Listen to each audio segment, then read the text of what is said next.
Good afternoon sir. कल हमने revision पूरा कर लिया था। अगर किसी भी टॉपिक में कोई भी डाउट बचता है तो आप पूछ सकते हैं पहले, ठीक है।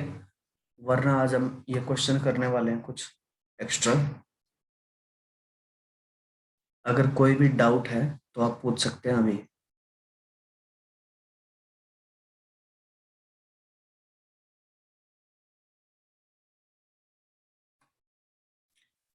अगर कोई डाउट नहीं है तो फटाफट क्वेश्चन नंबर 1 अटेम्प्ट करो और आंसर बताओ मुझे।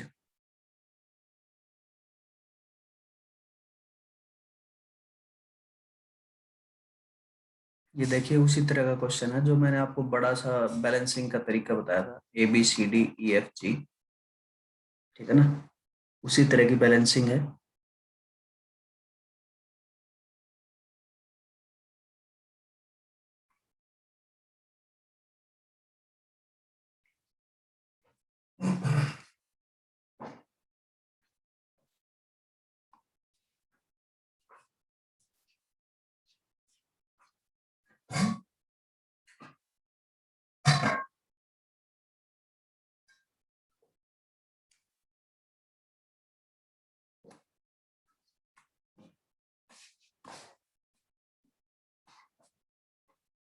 इस बात का थोड़ा सा ध्यान रखें बेटा कि जरूरी नहीं है कि आपके सामने कोई पुराना क्वेश्चन आए जो आपने पहले कर रखा हो या देख रखा हो।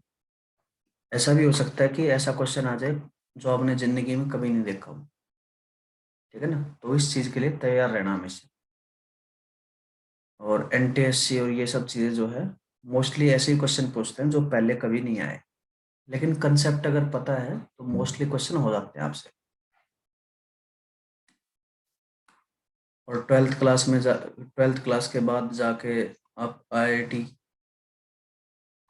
JEE का जो एग्जाम देते हैं एडवांस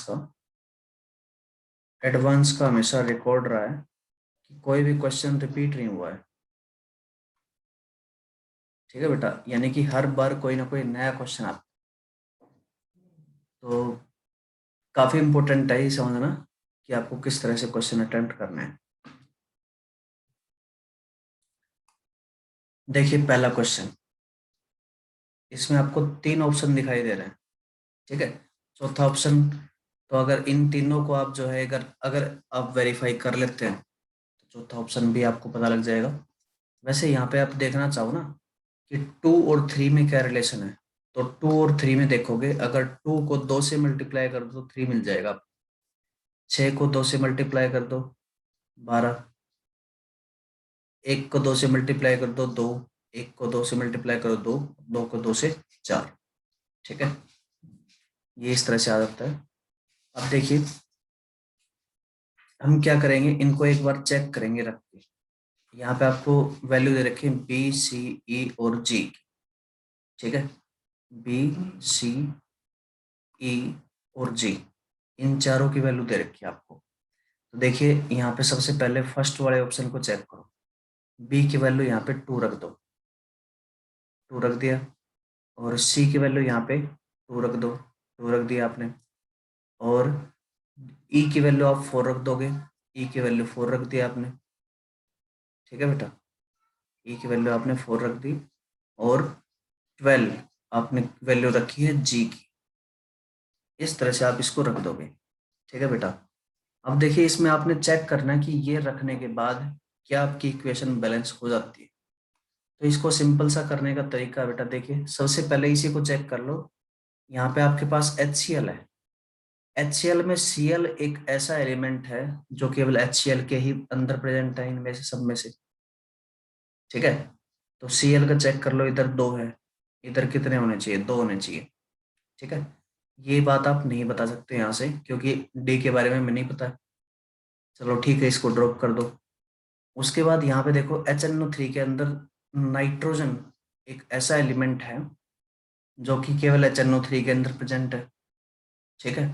तो कुल मिला के अगर यहाँ पे 2 HNO3 है तो 2 नाइट्रोजन हो जाएंगे रिएक्टेंट साइड में। तो डेफिनेटली प्रोडक्ट साइड में भी आपके 2 ही नाइट्रोजन होने चाहिए। लेकिन यहाँ पे तो ई आपको 4 दे रखा है, तो 4 नाइट्रोजन है। तो किसी भी तरह से आप कोई भी बाकी जितने भी वेरिएबल हैं इनकी कोई भी वैल्यू पुट करके देख लो, आप इस बात को बैलेंस नहीं कर पाओगे। ठीक है, नाइट्रोजन को आप किसी भी तरह से बैलेंस नहीं कर पाओगे। तो इस बात से हमें पता लगता है कि पहला ऑप्शन तो कभी नहीं होने वाला है, ये तो पक्का है। ठीक है, तो पहले ऑप्शन को तो हमने कर दिया क्रॉस। अब देखो, इसको हमने कर दिया क्रॉस। सेकंड ऑप्शन देखते हैं। सेकंड ऑप्शन के हिसाब से बी की वैल्यू आपकी 6 दे रखी है, सी की वैल्यू 1 दे रखी है, और ई की वैल्यू 1 दे रखी है, और 2 आपको दे रखा है जी की वैल्यू।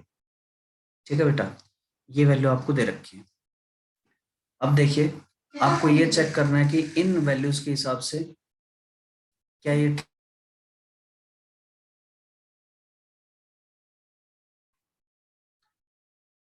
तो इन वैल्यूज के हिसाब से आपने चेक करना है कि क्या ये ठीक है। तो फिर से नाइट्रोजन को देख लो, नाइट्रोजन यहाँ पे 1 है, ठीक बात है, इधर भी नाइट्रोजन 1 है, ठीक बात है, यानी कि कोई भी चीज यहाँ पे गलत नहीं दी गई है। ठीक है ना, इसका मतलब ये वाली वैल्यू जो है पॉसिबल है। अब देखिए, इसके हिसाब से जो है इसी पूरी इक्वेशन को आप सोल्व कर सकते हो। ठीक है बेटा, यहाँ पे आप देख सकते हो टोटल क्लोरीन आपके पास कितने हैं, 6 हो गए।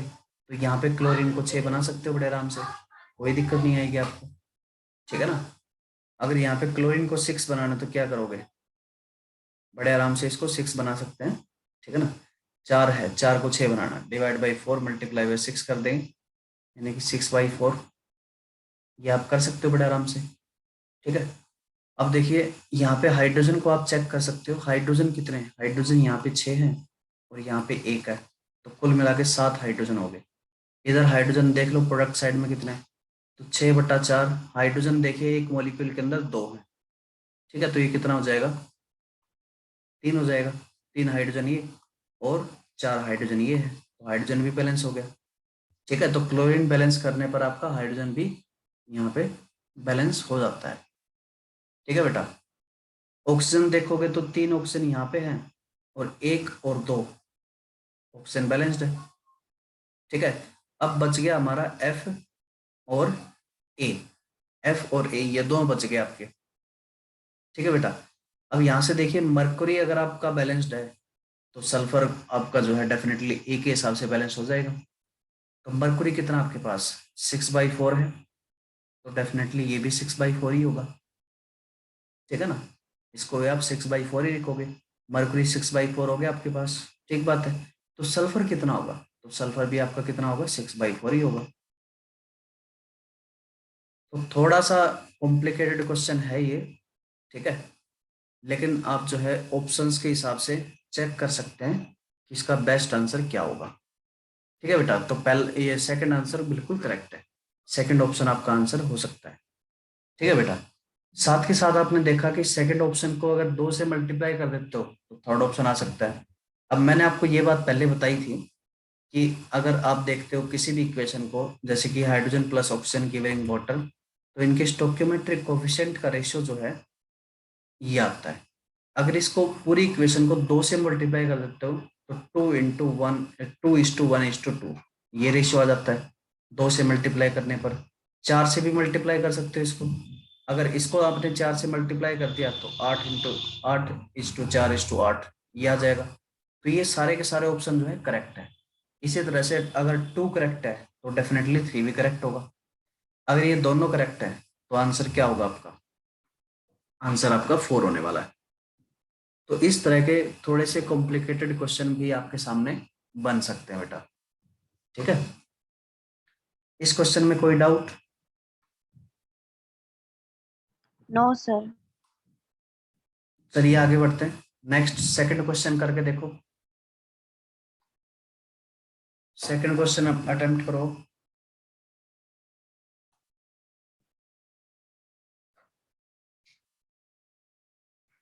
इस क्वेश्चन में आपने बताना कि रिएक्शन जो है इसके अंदर एक्स क्या होगा।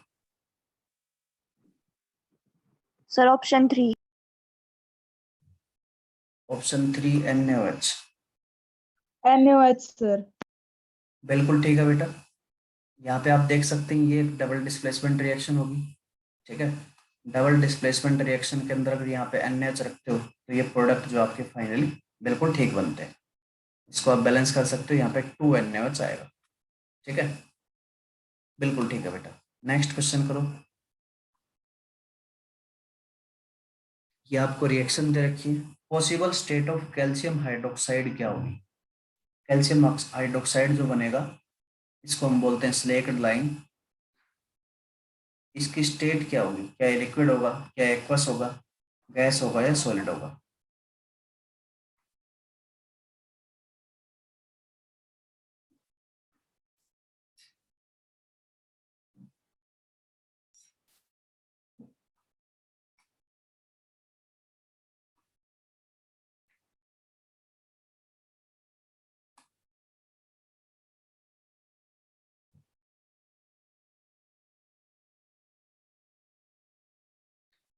देखिए बेटा, ये क्वेश्चन थोड़ा सा ये लगा लो कि बनाने वाले के ऊपर है, इस तरह से इसको आप जो है देखते हैं।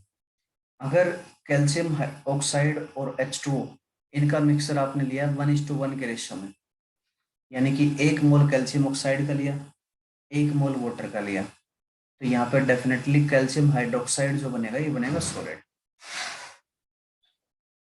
ठीक है, एक तो ये पॉसिबिलिटी है। अगर वाटर के मोल्स ज्यादा है, वाटर मोल्स आर ग्रेटर, तो इस केस में आपका बनेगा एक्वस सॉल्यूशन। यानी कि कैल्शियम हाइड्रोक्साइड के अंदर अगर पानी डाल दिया आपने, तो क्या बनेगा, एक्वस सॉल्यूशन बनेगा। ठीक है, अब बात ये है कि अगर ऐसा क्वेश्चन आ जाता है तो इसका आंसर क्या दोगे। तो फिर से मैं बता रहा हूँ, दुविधा वाला क्वेश्चन है। अगर मोल रेशो दे रखा है तो आप पक्का बता सकते हो कि ये आंसर होगा। अगर इस तरह से यही क्वेश्चन दे दिया है तो फिर जो है आप नहीं बता सकते कि क्या आंसर होगा। ठीक है, और ये क्वेश्चन जो हमेशा डाउट का ही रहेगा, कोई भी नहीं बता पाएगा कि इसका आंसर क्या होना चाहिए। ठीक है, और मैं ये भी नहीं बताऊंगा कि इसका आंसर क्या लगाना आपने, क्योंकि इसका पॉसिबल आंसर कोई भी नहीं होता है। ठीक है बेटा, तो इसको डाउट में ही रखेंगे। और हाँ, एग्जैक्टली अगर दे दिया गया है तो ध्यान रखना ये बात। अब आगे बढ़ते हैं, question number 4। The rate of reaction remain same when. Rate of reaction जो है सेम रहती है कब। रेट ऑफ रिएक्शन कब सेम रहती है, ये आपने बताना।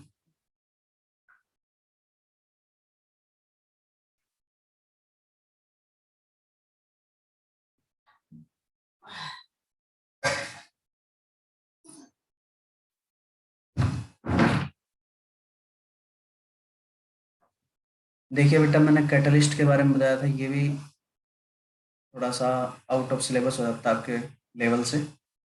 कैटलिस्ट के बारे में बताया था, अगर आप कैटलिस्ट ऐड करते हो तो डेफिनेटली रेट ऑफ रिएक्शन जो है चेंज होगा। ठीक है, आप उसको नहीं सर रोक ऑप्शन सकते, ए। लेकिन टेम्परेचर जो है हर एक रिएक्शन के अंदर चेंज होता है। ठीक है, तो टेम्परेचर के हिसाब से जो है आप रेट ऑफ रिएक्शन को ज़्यादा बदलता हुआ नहीं देखोगे, तो ऑप्शन ए हो सकता है इसका। ठीक है, नेक्स्ट क्वेश्चन के लिए, क्वेश्चन नंबर 5।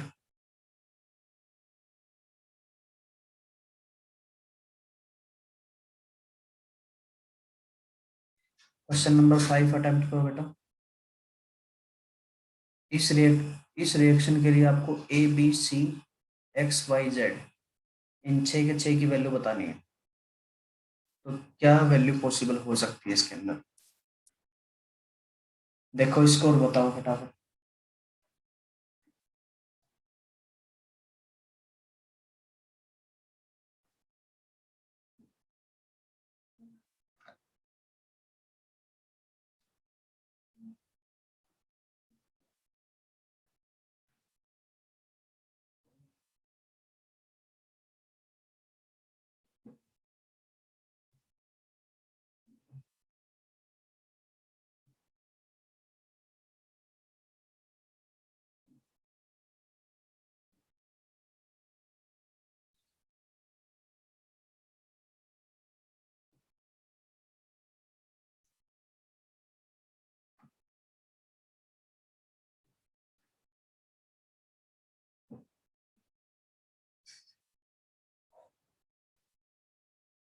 इनको आप जो है पुट करके ही देखोगे, चेक करना पड़ेगा आपको। किसी भी, मान लीजिए फर्स्ट वैल्यू को आप जो है चेक कर लो सबसे पहले। फर्स्ट वैल्यू के हिसाब से ए की वैल्यू 2 है, बी की वैल्यू 4 है, सी की वैल्यू 6 है, एक्स की वैल्यू 2 है, वाई की वैल्यू 6 है और जेड की वैल्यू 3 है। ठीक है, तो यहाँ पे चेक कर लो सबसे पहले पोटासियम कितना है, 2 और 2 4 इधर है, 4 इधर है, 8 हो गया। पोटासियम देखिए यहाँ पे आपके पास केवल इस कंपाउंड के अंदर KHSO4 के अंदर यहाँ पे 6 है, तो एक तरफ 8 है एक तरफ 6 है, तो बात गलत है, दोनों तरफ बराबर होना चाहिए, तो ये गलत ऑप्शन हो गया। ठीक है, इसी तरह से जो आप चेक करते जाओगे आपको कहीं ना कहीं गड़बड़ मिलती जाएगी, 3 ऑप्शन गड़बड़ मिलेंगे और एक ऑप्शन बिल्कुल ठीक मिलेगा। दूसरा ऑप्शन देखो, ये अगर 4 हो जाता है, ये 2, ये 6, एक्स की वैल्यू 6, वाई की वैल्यू 2 और जेड की वैल्यू 3। फिर से पोटासियम चेक करो, यहाँ पे 8 हो गया और 2 10 और इधर कितना है, इधर 2 ही है, तो ये भी बात गलत है। नेक्स्ट देखिए ऑप्शन नंबर 3। Option D. हाँ बेटा, ऑप्शन डी करेक्ट होगा, लेकिन हर एक को आप चेक करते चलोगे। ठीक है, ए की वैल्यू 6, बी की वैल्यू 4, सी की वैल्यू 6, एक्स की वैल्यू 6, वाई की वैल्यू 3 एंड जेड की वैल्यू 2। यहाँ पे देखिए पोटासियम फिर से 12 हो गया और यहाँ पे 3 हो गया, तो इसका मतलब ये भी गलत है। और लास्ट ऑप्शन आप देखोगे, ए की वैल्यू 1 है, ए की वैल्यू 1, बी की वैल्यू 4, सी की वैल्यू 6, एक्स की वैल्यू 2, वाई की वैल्यू 6 और जेड की वैल्यू 3। तो यहाँ पे आप देख सकते हो पोटासियम 2 इधर है और 4 इधर है, 6 पोटासियम 6 इधर है, पोटासियम बैलेंस्ड है। क्रोमियम देख लो 2 इधर है 2 इधर है, बिल्कुल ठीक है। ऑक्सीजन देख लो 7 और 24, कितने हो गए 33, 7 और 24 31, ठीक है 31 इधर है और इधर ऑक्सीजन 4 24 28 और 3 31, बिल्कुल ठीक है। पोटासियम आपने देख लिया, क्लोरीन 4 इधर है 4 इधर है, हाइड्रोजन 12 इधर है और 6 इधर और 6 इधर, 12 टोटल बैलेंस्ड है। सल्फर 6 इधर है 6 इधर है, ठीक है, और ऑप्शन आपने देख लिया। इसका मतलब ऑप्शन नंबर 4 क्या है, करेक्ट है। या आपने अगर 3 पे क्रॉस लगा दिया तो डायरेक्टली फोर्थ का तो पता ही होगा, ये बिल्कुल ठीक होगा। ठीक है, लेकिन यहाँ पे ध्यान रखना कैलकुलेशन में मिस्टेक नहीं होनी चाहिए। कैलकुलेशन में अगर गड़बड़ होगी तो सबसे आसान क्वेश्चन है, कुछ नहीं करना, मैथमेटिक्स है, सबसे आसान चीज है। ठीक है, लेकिन कैलकुलेशन में अगर गड़बड़ होगी तो इस तरह के क्वेश्चन भी आप गलत गलत कर सकते हैं। नेक्स्ट क्वेश्चन देखिए, क्वेश्चन नंबर 6, ये भी बैलेंसिंग का है, फटाफट करो सर इसको ऑप्शन अटेम्प्ट। ही आएगा। ऑप्शन ए, यहाँ पे देखिए HNO3 यस आपको सर। बताना कितना है और इसके अंदर NO2 बताना कितना।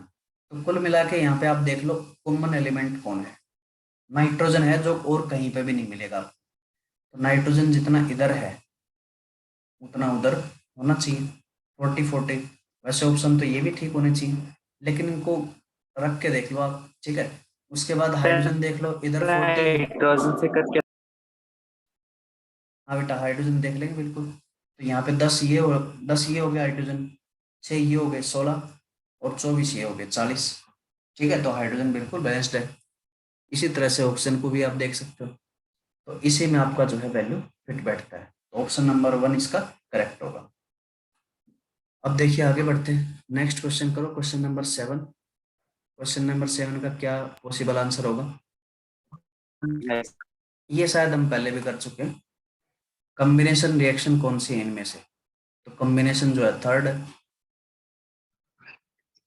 डिकम्पोजिशन, ये भी डिकम्पोजिशन है, ये भी डिकम्पोजिशन है, लेकिन डिकम्पोजिशन यहाँ पे इसको बोल रहे हैं, यहाँ पे H2O वाला एनालिसिस हो जाएगा।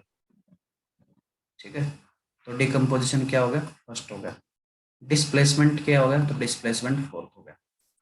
तो 3142 आप चेक कर लोगे, ऑप्शन नंबर 3 आपका आंसर होगा। ठीक है, next question, which of the following reaction is और ए डबल डिस्प्लेसमेंट रिएक्शन? इनमें से डबल डिस्प्लेसमेंट रिएक्शन कौन सी है, ये आपने बताना है।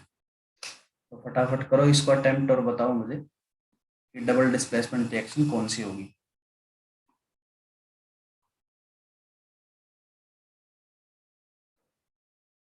क्वेश्चन नंबर 8 को सभी अटेम्प्ट करो बेटा।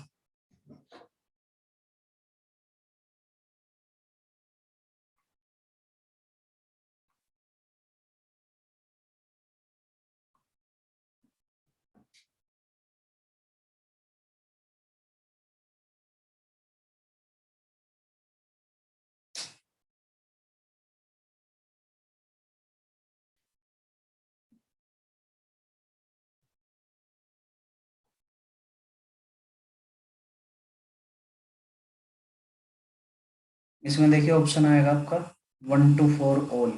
सर सारे हैं।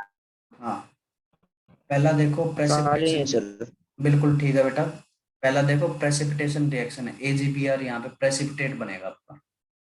ये ये लाइट येलो कलर का होता है प्रेसिपिटेट, ये बात ध्यान रखना। इसके बारे में पहले पूछ चुके हैं NTSC के अंदर, ठीक है। मैंने आपको बताया ही ये तीनों, ये ध्यान रखना आप। AgCl का कलर क्या होता है, AgBr का कलर क्या होता है, AgI का कलर क्या होता है। AgCl आपको व्हाइट मिलता है, AgBr आपको लाइट येलो या येलो बोल सकते हो, और AgI डार्क येलो। इन तीनों के कलर जो आप याद रखेंगे। नेक्स्ट देखिए सेकंड, ये भी प्रेसिपिटेशन रिएक्शन है, व्हाइट कलर का प्रेसिपिटेट यहाँ पे बनता है। थर्ड रिएक्शन, ये आपकी जो है न्यूट्रलाइजेशन रिएक्शन है, ये एक बेस है और ये एक एसिड है, ठीक है बेटा।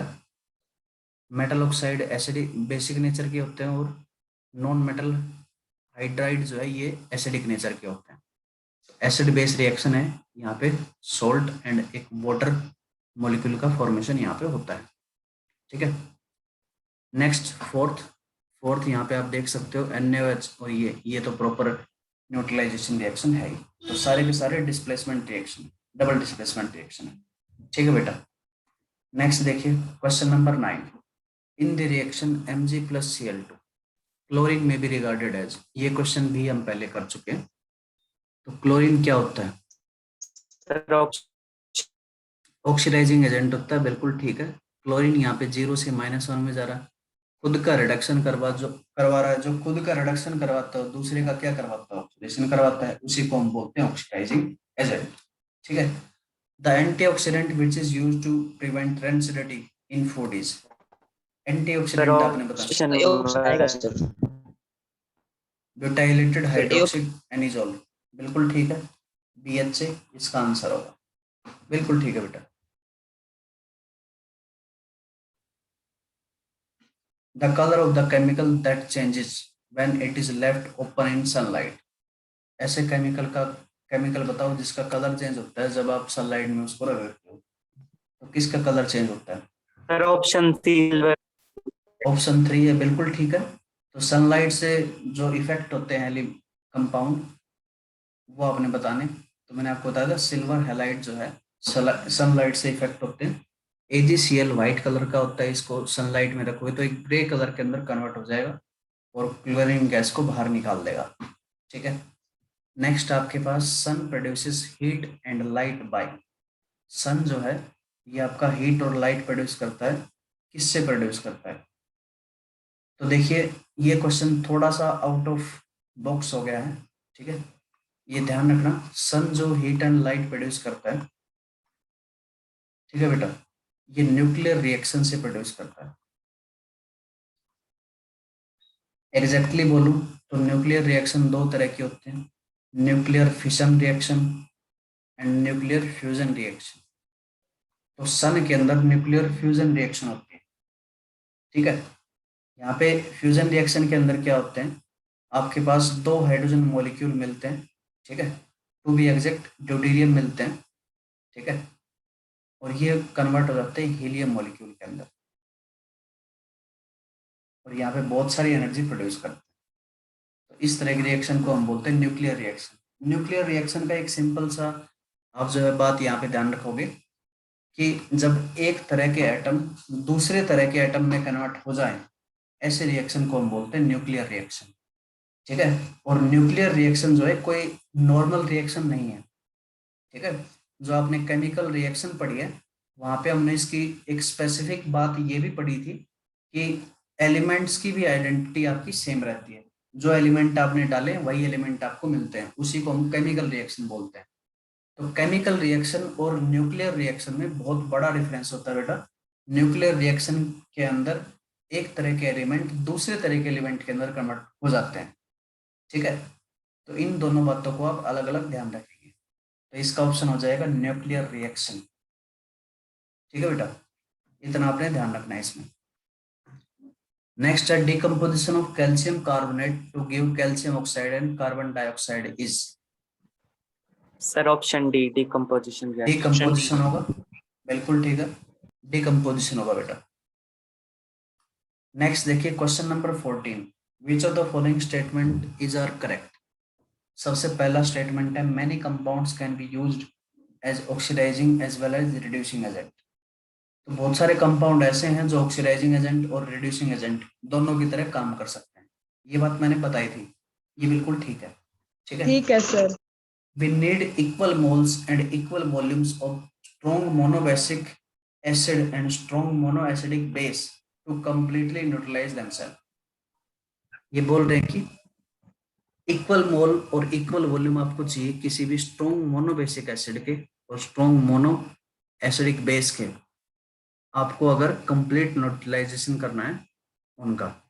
ठीक है, तो कंप्लीट न्यूट्रलाइजेशन के लिए मैंने आपको बताया था strong mono acidic, strong monobasic. ये जरूरी नहीं है, आप वीक भी ले सकते हो। अगर वीक स्पीसीज भी ले ली तो भी आप जो है कंप्लीटली उनको न्यूट्रलाइज कर सकते हैं। तो ये जरूरी नहीं है कि ये करेक्ट हो। ठीक है, इसके अंदर जो है वीक स्पीसीज भी आ सकती हैं। हमने न्यूट्रलाइजेशन पढ़ा था, उनके अंदर भी कंप्लीट न्यूट्रलाइजेशन होता है बेटा, ये ध्यान रखना। ये केवल ऐसा नहीं कि स्ट्रॉन्ग के अंदर ही कंप्लीट न्यूट्रलाइजेशन होता है, वीक के अंदर भी कंप्लीट ही होता है। ठीक है, तो ये इस सेंस में हो सकता है गलत हो। ठीक है, नेक्स्ट देख लेते हैं option number 3, the quantity of a catalyst does not change the end of A reaction. तो ये बात बिल्कुल ठीक है। आप जो है कैटलिस्ट की अमाउंट अगर बढ़ा देते हो, कम कर देते हो, तो ऐसा नहीं कि आपकी रिएक्शन के जो प्रोडक्ट है वो बदल जाएंगे, एंड ऑफ रिएक्शन बदल जाएगा। ये बात बिल्कुल ठीक है। इसमें जो है ऑप्शन होना चाहिए था वैसे 4th, इसके अंदर मुझे लग रहा है कुछ गड़बड़ होगी। ठीक है, इसको आप जो है पार्शियल करेक्ट मान सकते हो।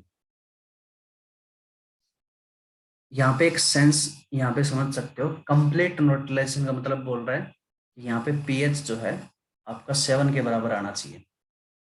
ठीक है, ऐसा हो सकता है क्योंकि अगर आपने कोई भी वीक स्पीसीज ली है तो वीक स्पीसीज के केस में आपको पता है या तो वहां पे एसिडिक सॉल्यूशन बनेगा या बेसिक सॉल्यूशन, क्योंकि सॉल्ट का नेचर वैसा हो जाएगा। ठीक है ना, तो वहां पे पॉसिबिलिटी होती है। तो कंप्लीट न्यूट्रलाइजेशन का मतलब यहाँ पे आप समझ सकते हो कि पीएच जो है ये 7 के बराबर होना चाहिए। तो इस केस में ये स्टेटमेंट जो है प्रॉपरली करेक्ट हो सकती है, पार्शियल करेक्ट। ठीक है, तो ऑप्शन यहाँ पे 4th हो जाएगा। ठीक है बेटा, अब देखिए आगे बढ़ते हैं। नेक्स्ट देखते हैं question number 15, the element undergoing reduction and oxidation during the reaction. ऐसा एलिमेंट बताना है जिसका रिडक्शन और ऑक्सीडेशन हो रहा है। ठीक है, फटाफट देखो और बताओ किसका ऑक्सीडेशन हो रहा है, किसका रिडक्शन हो रहा है। क्वेश्चन नंबर 15,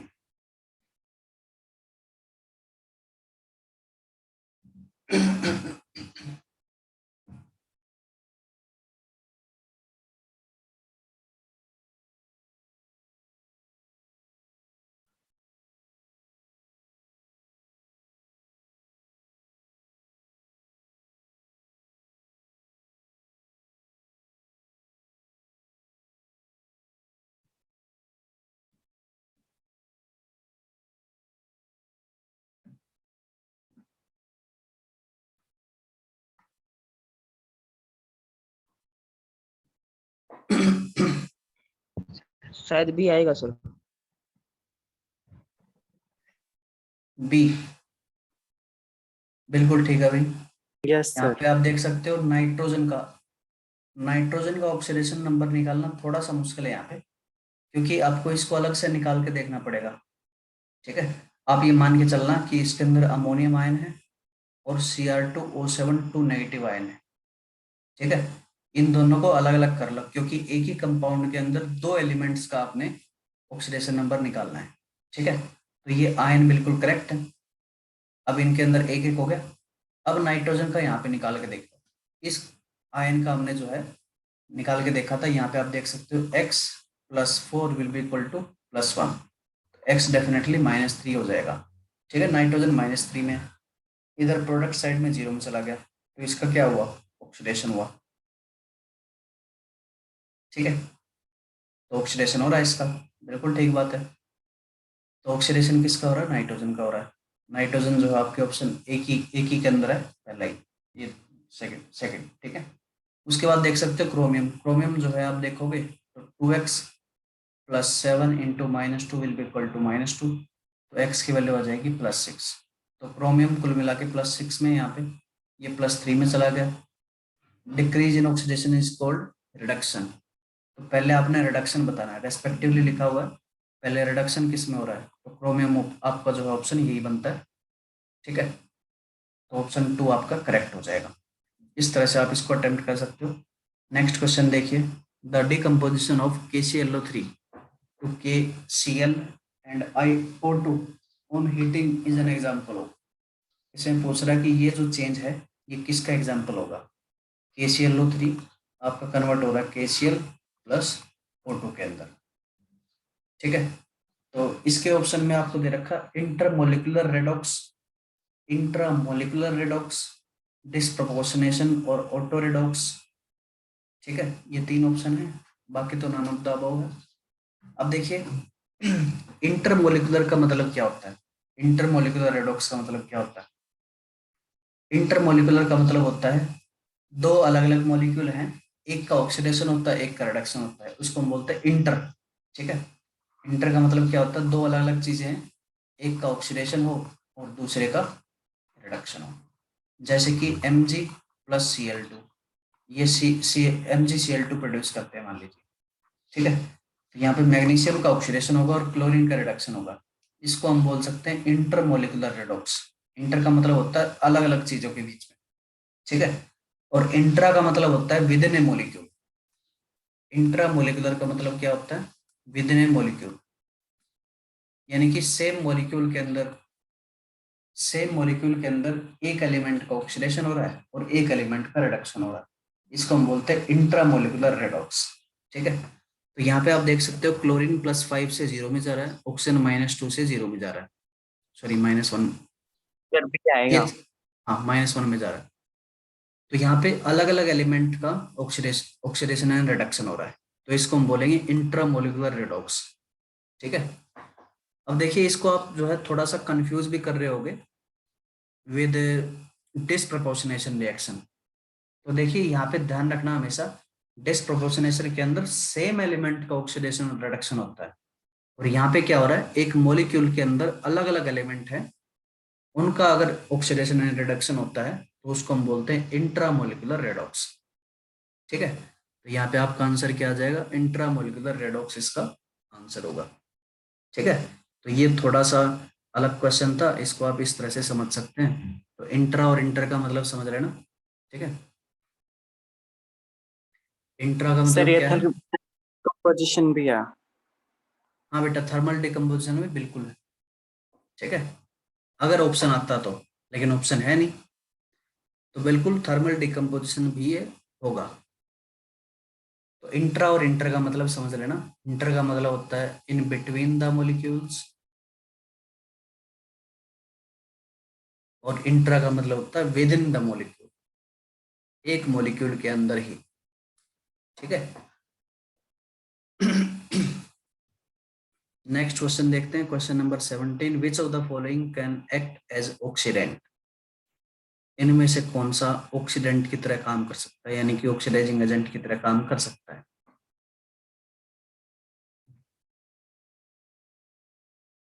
ऑक्सीडेंट का मतलब क्या होगा, जिस जो दूसरे का ऑक्सीडेशन करवाए और खुद का रिडक्शन करवाए।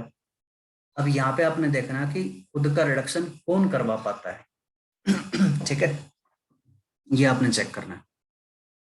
तो यहाँ पे आप जो है एक कंसेप्ट मान के चलना, सबसे पहले तो आपने ऑक्सीडेशन नंबर निकालना ही है।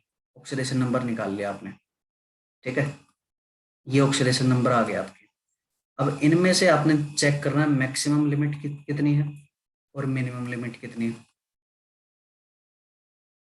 ठीक है, ऑक्सीजन की मैक्सिमम लिमिट जो है -2 की है, सॉरी मिनिमम लिमिट -2 की है। -2 से तो नीचे जा ही नहीं सकता है, ठीक है, लेकिन यहाँ पे -1 है। ठीक है बेटा, तो ऑक्सीजन जो है -1 के अंदर है, तो ये -2 के अंदर जा सकता है इलेक्ट्रॉन को गेन करके। इलेक्ट्रॉन को गेन करके -1 के अंदर जा सकता है। यही आपको चाहिए। ऑक्सीडेंट का मतलब क्या होता है? जो खुद का रिडक्शन करवाए और दूसरे का ऑक्सीडेशन करवाए, तो ये एक्ट कर सकता है। तो ऑप्शन आपका फर्स्ट आएगा। सेकंड क्यों नहीं एक्ट कर सकता है, ये भी हम देखते हैं। सल्फर के लिए आप देखो S2 नेगेटिव, ये मैक्सिमम था, सॉरी मिनिमम था, ठीक है, इससे कम नहीं हो सकता है, यानी कि S3 नेगेटिव नहीं बना सकते हो, S4 नेगेटिव नहीं बना सकते हो, ये पॉसिबल नहीं है। तो कुल मिला के सल्फर जो है इलेक्ट्रॉन को गेन नहीं कर सकता है किसी भी तरह से। ठीक है बेटा, उसके बाद देखते हैं नाइट्रोजन। तो नाइट्रोजन आपको पता है यहाँ पे -3 में, ये भी मिनिमम ऑक्सीडेशन स्टेट के अंदर है। आपको पता है ना मिनिमम कैसे निकालते हैं, 8- ग्रुप नंबर। तो नाइट्रोजन का ग्रुप कौन सा था? तो नाइट्रोजन का ग्रुप 5th था, तो इसकी मिनिमम यहाँ पे है ऑक्सीडेशन नंबर। इससे नीचे आप कर ही नहीं सकते हो, इसका मतलब इसमें इलेक्ट्रॉन आप नहीं डाल सकते हो, इसका मतलब ये ऑक्सीडेंट की तरह काम नहीं कर सकता है। तो कुल मिला के एक ही ऑप्शन बचता है H2O2, जिसमें आप ऑक्सीडेंट को आप जो है इस तरह से यूज कर सकते हैं। ठीक है बेटा, अब देखते हैं आगे।